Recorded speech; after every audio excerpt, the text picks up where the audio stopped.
Well, good morning, everybody. It's me, Mitch. As usual, I'm going to talk to you while I cook my first meal of the day. Guess what that is? Bacon and eggs. Am I in a rut? I don't think so. I love this stuff. After a year and a half of eating it almost every day, I'm still not tired of it, and I still look forward to it. What I want to talk about today, and it should come as no surprise, is addiction. I keep talking about addiction because still, in all the YouTube videos that I watch, in all of the other carnivore influencers that I listen to, we all know addiction is a problem. We all know that addiction is the reason that we fail. But I see almost no talk about the science of addiction, the causes of addiction, understanding why you're addicted, understanding the hacks and the tricks that you need to do to overcome these addictions instead of falling prey to them.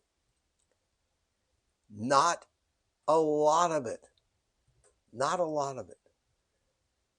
That's the single most important key to success and sustainability if we're going to succeed on this carnivore lifestyle and not get bored and not fall prey to the things that trigger our addiction. And there's a lot of science behind it. And when I start talking science, I see so many people's eyes kind of glaze over like a deer in the headlights because it requires that they think instead of just react and follow directions.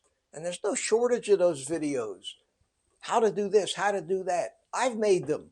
How to cook this, how to cook that, how to do the first 30 days. It's easy for me to say, well, just do beef, butter, bacon, and eggs for 90 days. It's impossible for most people to do that. Most people will fail in the first week. Some of them don't even last that long. So it's great advice, but it has to be doable. And I try to talk about how to understand what's happening so that you can logically overcome it.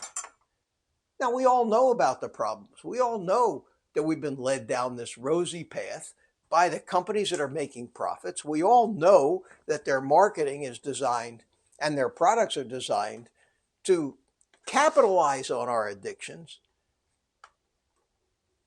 so they can make more money and sell us stuff. We all know that that problem exists. What we don't know or don't understand is how to logically overcome these things, which brings me to why I'm talking about this today. This morning,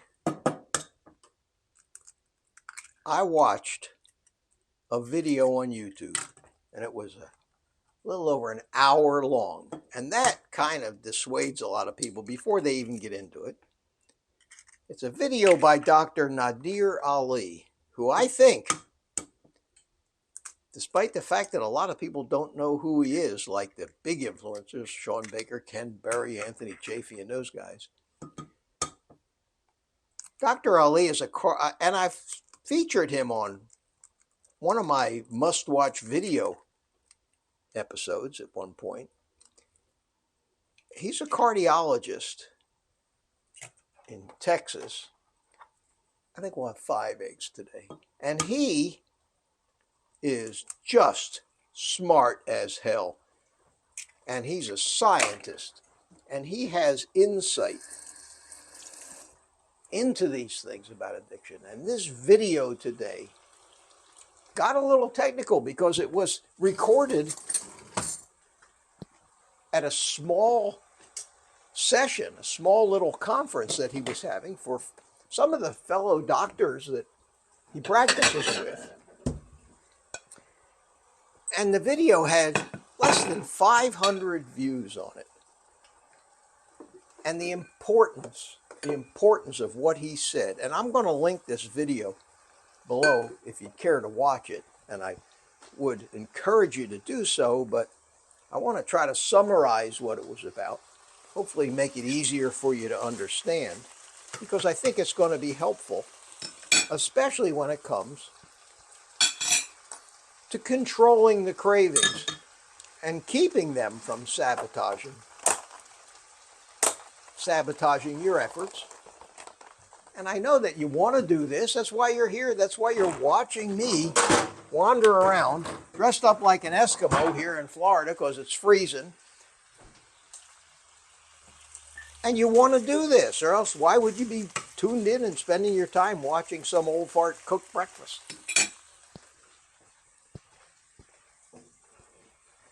His video is about dopamine and the psychology of addictions and the psychology of what triggers addictions and why they have evolved as survival tactics for the human animal. And the one thing that he says that I've kind of understood, but I've actually never heard anybody put it together and make so much sense as he did in this video. The premise of his whole lecture is that we tend to associate pleasure with a dopamine response. We all have heard that when you eat the sweets, when you do those things that give you pleasure, our brain releases dopamine, and it's that dopamine that makes us feel good. And I've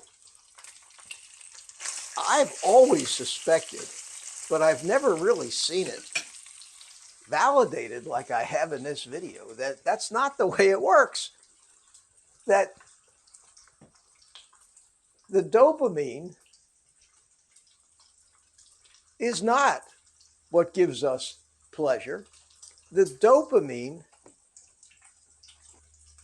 is released on the anticipation, and this is the mind-blowing part. It's released on the anticipation of pleasure and drives us to go into action and fulfill that desire or craving that we have. It was what motivated the cavemen to get up off their ass and go out and hunt. Otherwise, they wouldn't be interested.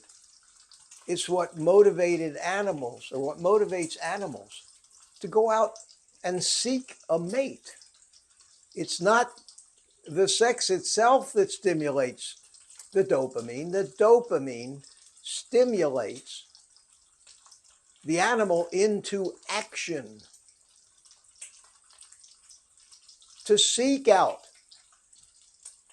what it is, whether it's sex, food, surfing the internet, anything that you think that your survival depends on, anything that you think you need. And that is a whole different way to look at it. And what stimulates the release of dopamine, which then forces us to action, are triggers. So when you walk by that bakery and you smell that stuff, you hadn't been thinking about eating sweets, even though you love them. You were triggered. The dopamine then changes your brain chemistry, takes your decision-making capability away from your prefrontal cortex, and it's a call to action. And you find yourself mindlessly walking into the bakery and buying that sweet thing and eating it. And he also in this video points out that just because we might be moved by this dopamine to do things that we think are going to give us pleasure, a lot of times we never really get that anticipated pleasure from it. But that's not as important as being stimulated into action by these neurotransmitters in our brain. And that's a hell of a way to look at it. So you have to think. And I mean, this was very, very, very engaging for me to watch this because it validated things that I've observed about behavior, but I don't hear anybody talking about. And then he talks about certain ways to hack this dopamine response, which means that you can do other things to dampen it when you get these triggers instead of allowing yourself to actually be manipulated into going through whatever it is that's triggering this response in you. And that to me makes just a ton of sense, more sense than anything I've heard. And you watch that and it's kind of a small epiphany and you say, wow, I knew that this was going on. I figured out why, but here is one of my favorite scientists on YouTube, Dr. Ali, and he's telling the story that I've been putting together in my mind for quite a while, for years, which is why I always harp on the fact that the instant you get a craving, you're powerless unless you do something about it instantly. And the thing that I found that worked best when it comes to food cravings is to eat. And I always yell, eat! You know, I do that all the time. I've been doing that ever since I started this YouTube stuff. I did that when I started on Carnivore 18 months ago. And it works.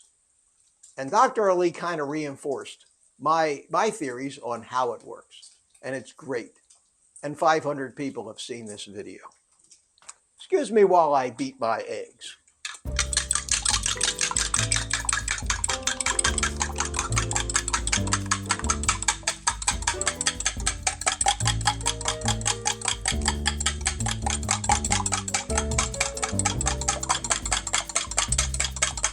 Five eggs today. Thank you. Oh, and by the way, I'm not really a Tampa Bay Buccaneers fan. I'm not a football fan at all. My kids buy me these things as Christmas presents. And if it wasn't for my kids buying me clothes, I would probably have no clothes because I'm not much of a clothes shopper. Anyway, I'm not going to drag this on too long. Watch this video. Try not to get bored. It's scientific, but the evidence is there from countless studies over the years by so many psychologists who've discovered the limbic system and how it works and why it motivates us to do what we do and why it triggers the fight or flight response that takes our conscious thinking away and makes us mindless robots acting out the routines that have in the past ensured our survival, like eating certain foods, chasing mates, shopping. And it points out how, exactly how, all of these, I like to call them evil people, like how all of these evil people capitalize on how susceptible we are in all of their marketing and advertising. The formulations of the addictive quality of the foods they sell us to capitalize on this naturally occurring biological process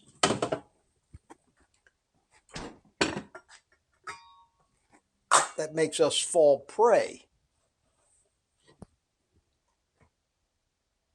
to these behaviors, have ruined our health and our lives,